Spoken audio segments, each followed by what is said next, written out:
Hey, what are you doing in our bed?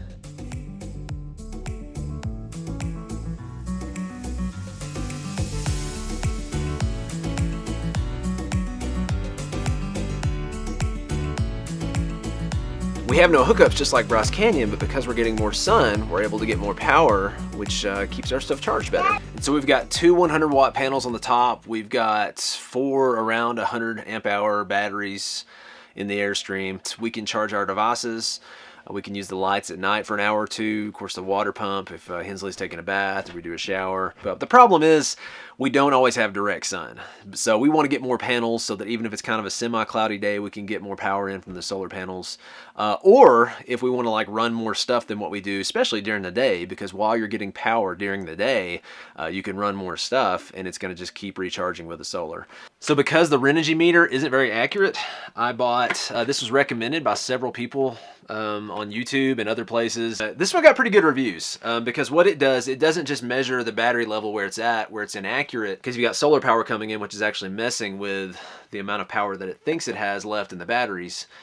This actually somehow recognizes how much power is coming in from the solar and balances out with how much power is in the batteries, and it's supposed to give you a more accurate reading than something like just the Renogy panel can do. Now you technically don't need one of these or the Renogy panel. You can just take a voltmeter and measure things with that. But the problem is really to get an accurate reading with that, you've got to shut everything down for an hour or more. If I was by myself, it probably wouldn't be a problem. But since we have a family, me just shutting off power for hours at a time to be able to check what our accurate battery level is just isn't a real good option for us. So I haven't had a chance to hook this Victron up yet, but hopefully I'm gonna be able to hook it up soon.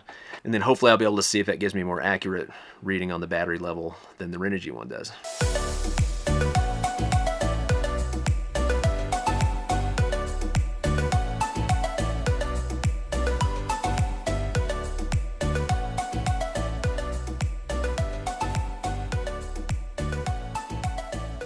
What are you going to do with that net, Hensley? You going to catch animals? Yes. Yeah? What kind of animals are you going to catch? An owl? You're going to catch an owl with that net? Yes. Really? So we're a channel about honesty, and people ask us sometimes what it's like traveling with a toddler. Well, we had plans today. Marissa had a hike. I don't know, it was about a 3-mile hike, something like that. There were waterfalls. There's even something similar to the Narrows at the end. I don't know, wouldn't have it today. Something triggered and she went into toddler tantrum mode. Basically wouldn't stop, wouldn't calm down. I mean, it's called traveling with a toddler, I guess. Usually Hensley is super, but just the last 2 days she's loved it. I mean, and those trails honestly weren't even as beautiful. I mean, like, she was just excited about playing in the water, and she wasn't listening to what we were telling her. So, I mean, as much as it pains us, I mean, we have to do what's right for her and not give in her way because it's easier in the moment. And she's a sweet girl, and then we all have our days, and just when you're 3, you don't know how to express that sometimes. Once it triggered, man, it was... Well, that's Hensley. She's very, she's here or here, you know, and usually she's here and it's awesome, but we love you, Hensley. We love you, baby.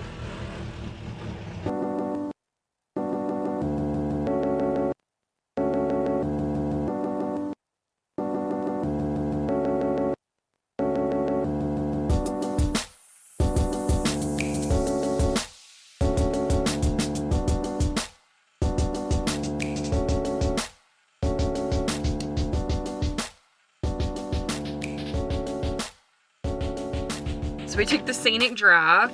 It's a little rough and bumpy when you get towards the end, but it is beautiful. It's like you're driving through Canyon Narrows. Well, you are. It's awesome. So we made it to the very end, and at the end you have Capitol Gorge Trailhead. It looks pretty popular. And Utah has already gotten us insanely dusty. Even on the inside of the van, the outside is very dusty as well. We're just gonna wait until we get out of Utah to even bother cleaning up, I think.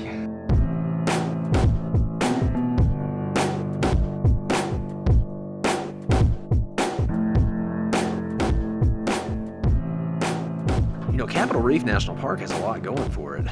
I think it doesn't, well, two reasons I think that maybe it's not considered as big as maybe some of your other parks like Grand Canyon and Zion, things like that. I think number one, it's a little bit more off the main roads than some of the other ones. You know, Grand Canyon and Zion, people are flying in to, you know, large cities close to there and then driving into those national parks. And I don't think Capitol Reef has that same benefit. So you don't get the same amount of traffic for that reason, which is kind of nice, actually.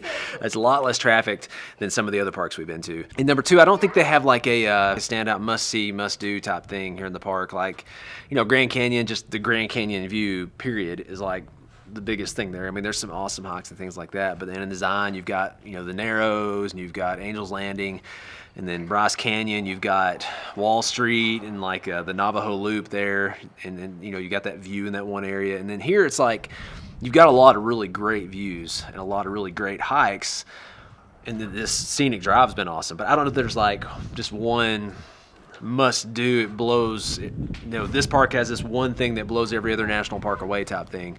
It's got some history down in the valley there with all the orchards and everything, with how the Mormons came and set that up. It's got some really great hikes. It's got a scenic drive. So it's got a lot of really good things. It just doesn't have that one, I think, great, awesome thing that would just pull people in from all around to come check it out. That's not at all dissing the park, because this is an awesome park. So if you're already in Utah, I think it's worth the hour or so detour, you know, to come in and check this park out. This is a beautiful park. I think it kind of reminds me of Zion a little bit, just because of the big rocks and just the kind of feel you get here. But it's also very different, and it offers different views too. So every park's just different and has something special about it.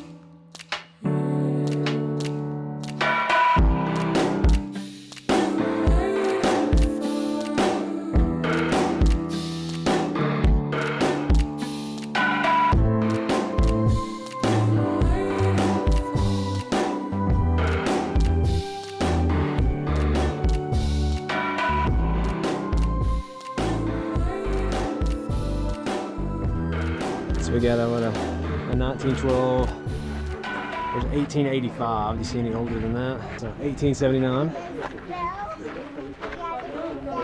I'm not sure how I feel about. It's kind of like vandalism, like people writing on the walls like that, but it was in the 1800s. So technically, like, even the petroglyphs are vandalism. So I don't know. This place wasn't a national park until maybe 1930s or something. Probably. Well, I do know we're not a fan of like saying Toby was here with a Z in like 2007 or something like that. But for some reason, 1800s doesn't seem as bad. There's a sign that says $300 fine for riding on the rocks. Then I saw another sign, which was smaller, which I don't know why it was smaller, but it said up to 1 year in jail and $10,000 fine. So I probably would have had that as the big sign. Fair enough.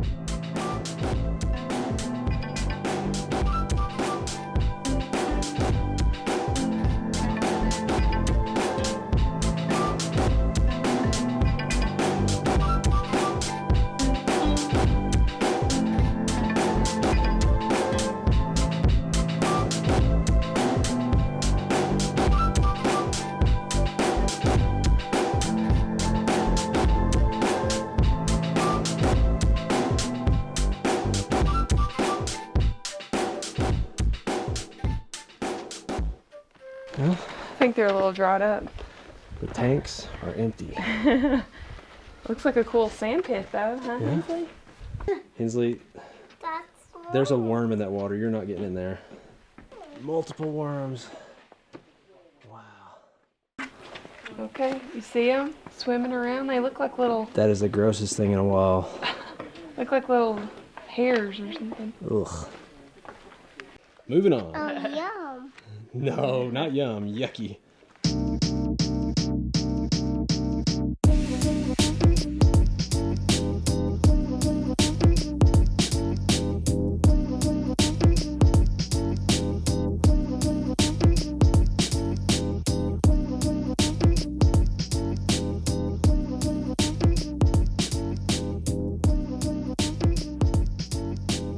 So Hensley's officially in a better mood after that first hike. Right, Squirt? Moo. I said mood, not moo. I'm in a mood. Well, this spot turned out as like a private boondocking destination. It's pretty much turned into a campground now. So people all over the place, but it's beautiful. Yeah, I don't blame them. it was a great idea apparently. So I wouldn't doubt this is like the main overflow spot for people who can't get into the national park, probably. So, or people that just don't want to pay $20 a night, I guess. Exactly. Well, if you think about it, I mean, we've stayed somewhere beautiful and had activities all week for free because we have our national park pass and we boondogged. Yeah. That's pretty crazy that you can do fun and beautiful activities as a family and it be, I mean, you can't get more affordable than free. What's been your favorite part of the park? The hiking. I like to hike. Mm-hmm. It's a good way to burn calories and see beautiful stuff, and then it's a challenge and it's a family activity. And you know, I love just being, I love our spot. I love where we're at. I know that's not technically the national park, but I love that we found this. Can he sit up? He's kind of struggling here. Let's kind of slump him on the side. He's at a rough knot. There you go. Is that good? He's in the video. He is in the video. what was your favorite part of the national park? Did you like the lizards? I like the lizard. There Yeah. was tons of lizards Lots here. of lizards here. Well, we enjoy Capitol Reef, and I think it's a little out of the way, but if you can get out here, I think it's a beautiful park. All right, say see you later. See you later. Well, we're gonna continue to sit out here, and just kind of Better. watch this beautiful area. It's crazy awesome here, and we will catch you guys later.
Hensley. Your class is all ready and listening, huh? Is Hensley a teacher?